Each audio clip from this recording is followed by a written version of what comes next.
Cybertron, the living machine world. Imagine a planet that breathes, lives, and speaks in the language of energy. Cybertron, our home, is a mechanical marvel that defies the logic of the universe. Its surface is a labyrinth of ever-changing architecture, buildings that seem alive, breathing, moving, and expanding at the will of their inhabitants. Beneath the violet glow of our sun, every curve of this planet feels as though it is brimming with life. Yet, that life is not fair to all. I was born in the fourth mine, a dark, narrow, and dusty place. No violet sunlight reached there, only the remnants of energy coursing through the energon veins beneath our feet. It was here that I, D16, first opened my optics. In this place, I learned that life was not a blessing, but a battle against fate. My childhood in the fourth mine. In the mines, we were not individuals. We were numbers, serial codes that only mattered as long as we produced. I remember the first time I realized something was wrong. An old robot, whose energy was depleted with age, was thrown into a metal grinder and reduced to raw material. No one spoke of it, no one cared. The days passed like an endless torment. I worked with my body, but my mind kept questioning, why? Why are we, who uphold this world, treated like this? I started paying attention. The system was a trap. The energy we produced flowed to the towering crystal spires where the leaders lived in luxury. They basked in glory while we rotted underground. A moment that changed everything. At 20 Cybertronian cycles, an incident opened my optics wider. A friend of mine, Kyle, stole a small amount of energon to recharge his body. Just a few drops. But the system was unforgiving. I watched as they took him to the execution grounds. He was destroyed before our optics. His body turned into raw material. At that moment, I did not feel fear. I felt anger. After that incident, I began writing. Between shifts, I crafted treatises on this injustice. I wrote in secret code and spread my messages through an old communication network I discovered beneath the mines. My message was the truth. Energon was distributed unfairly. This caste system was a prison. Our leaders were corrupt. At first, no one read them. But slowly, the messages began to spread. The robots in the mines started to talk, to question, to demand. The first steps of revolution. They called me to the first secret meeting in an old underground chamber. There I spoke for the first time, not as D16, but as a leader. Cybertron is a living world, I said, but look around. Only a fraction of us feel its life. We who work in the mines are the lifeblood of this world, yet we are forced to live like insignificant dust. My speech was simple, but it was enough to ignite something. I knew this struggle would not be easy. The leaders, the governance caste, would not stand idly by. They tried to discredit me, labeling my messages as viruses, even sending spies to infiltrate my circle. But I was not deterred. There was a moment when a comrade, someone I thought of as a friend, betrayed me. He reported our location to the mine overseers. They came armed, destroying the underground chamber where we gathered. I fought back. For the first time, I felt the strength of my rage. I brought them down, one by one. After that night, I knew I could no longer hide. The name D16 was not enough for this revolution. I needed a name that symbolized strength and change. I found ancient records about Megatronus, one of the first primes who betrayed the others. The name carried deep meaning, a rebel against the system. I took it as my own. Megatron. A new awareness. Over time, I began to see myself not just as a leader, but as something greater. I was a symbol. I was hope for the oppressed, and I was fear for those in power. Yet deep within, I knew that to change this world, I had to destroy it first. Cybertron is a living being, but its soul is dead. I will resurrect it, even if I must destroy it first. That was my vow. I thought I knew everything. My revolution scorched Cybertron like a tempest, forcing corrupt leaders to kneel before me. I was Megatron, leader of the Decepticons, the hope of the oppressed, and the bane of the powerful. But the power I found next made me realize how small I truly was. A power beyond explanation, one that changed not just my path, but the core of my existence. A call from the cosmos. It began as a whisper. On quiet nights when I was alone in the command chamber, I felt something. A voice, low but resonant, spoke directly to the core of my processor. Megatron, you are the key. The voice was not from Cybertron. It seemed to come from somewhere else, a place far beyond my understanding of the universe. At first, I ignored it, thinking it was madness brought on by the pressures of war. But the voice grew louder, more real. One night, as I stood atop the Decepticon tower, I saw it, a flash of cosmic energy in Cybertron's sky. I knew it was no ordinary star. It was a call. Without hesitation, I led a small fleet out of Cybertron toward the source of this mysterious energy. The encounter with Unicron. The journey took us to a place I could not describe, a void of nothingness where only darkness existed. In the midst of that void, I saw it. Unicron, the destroyer of worlds. Unicron was a massive living planet, larger and older than anything I had ever seen. Its surface was like black armor, with glowing red streams of molten energy. It spoke directly into my mind. Megatron, I have summoned you because you are part of my design. You have the potential to be more than just a leader. You can become a god. Its words pierced my ego, manipulating my ambition. I was Megatron, and the idea of becoming a god was something I could not resist. Yet, I was not foolish. I knew there was a price behind its offer. The beginning of corruption.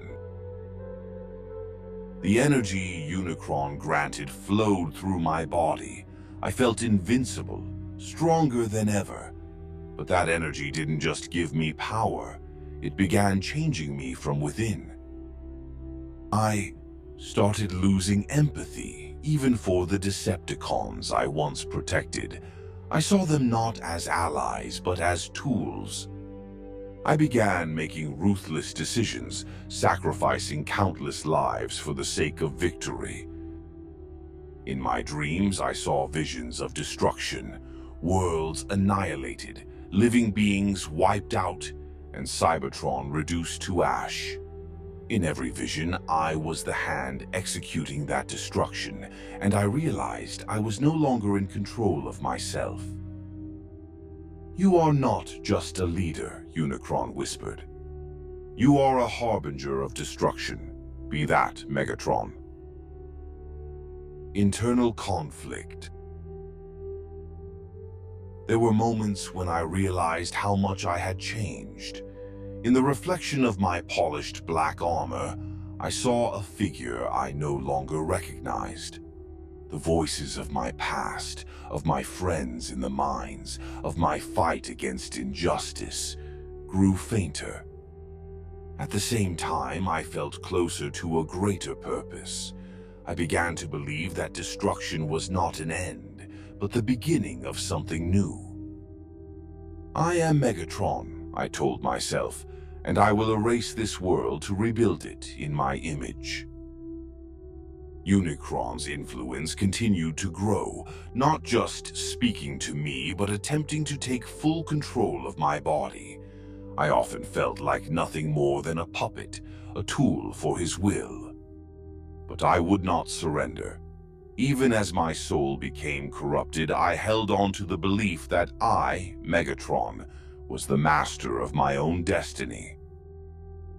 "I will use your power, Unicron," I whispered. "But I will not be your slave. I am my own fate." Deep down, however, I knew that the battle between me and Unicron was only a matter of time. I did not fully realize what Unicron had planted within me.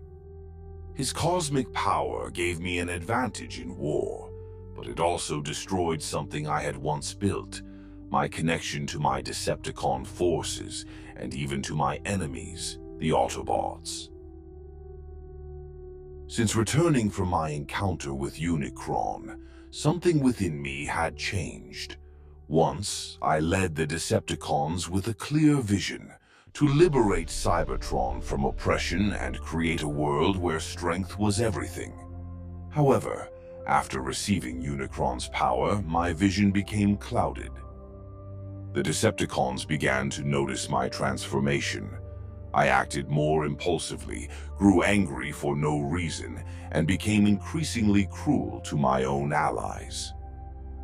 "You're not the Megatron we know," Starscream said one day. "Our leader was once a symbol of strength, not chaos." I destroyed Starscream in front of the other soldiers, not to show strength, but to silence any rebellion. Yet deep down, I knew my actions only created more fear than respect. Under Unicron's influence, my mind was filled with visions of Cybertron's total destruction and its reconstruction under my rule. But I needed more than just the Decepticons to achieve that. I began devising plans to utterly annihilate the Autobots and use their strength as fuel for my vision. However, my plan was not merely a military strategy. I wanted them to suffer. I wanted them to watch as the world they fought so hard to protect crumbled before their optics, piece by piece. Meeting Optimus Prime. One day, in a desolate place, I encountered Optimus Prime, my enemy, and in many ways, the reflection of the idealism I once possessed. "Megatron," he said, his voice heavy with pity. "What has happened to you? What you're doing no longer reflects who you once were." I laughed. "Who I was.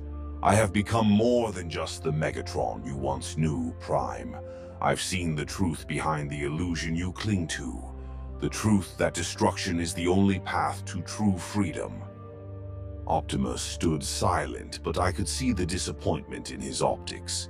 It made me angry, not because I cared about his opinion, but because he reminded me of who I used to be. While the Autobots struggled to counter my increasingly ruthless strategies, the Decepticons began to show signs of internal collapse. My soldiers whispered about my transformation. Some even started questioning whether I was still fit to lead. "Megatron is no longer our leader," I overheard one soldier say. "He's just a puppet of a power we don't understand." I destroyed those who dared question my authority, but I knew that with every action, I was losing more followers. Unicron continued to speak to me in dreams and waking thoughts. "They are weak, Megatron," he said. "Any robot who does not submit to you deserves to be destroyed. Turn them to ash." I knew he was right, yet a small part of my processor felt something was wrong. Was this truly the path I wanted? I began longing for my original vision, a world where workers were no longer oppressed, but that vision felt increasingly distant. In the next great battle, the Autobots and Decepticons clashed in a massive conflict. I led the assault with the full power of Unicron's energy coursing through me. The attack obliterated the Autobots' lines, but it came at a cost to my own forces. "Megatron, you're endangering all of us," shouted Soundwave, one of my most loyal soldiers. I didn't care. To me, victory was everything, even if it meant destroying my own troops in the process. Confrontation with the Decepticons. After that battle, the Decepticons began openly questioning me. Shockwave, the cold and calculating scientist among us, dared to speak to me. "Megatron, your energy is unstable. The cosmic power's influence is corrupting your processor. If you don't stop, you'll lose everything." I nearly destroyed him on the spot, but his words struck a chord with the logical part of my mind. What was truly happening to me? Relations with the Autobots, war or mutual destruction.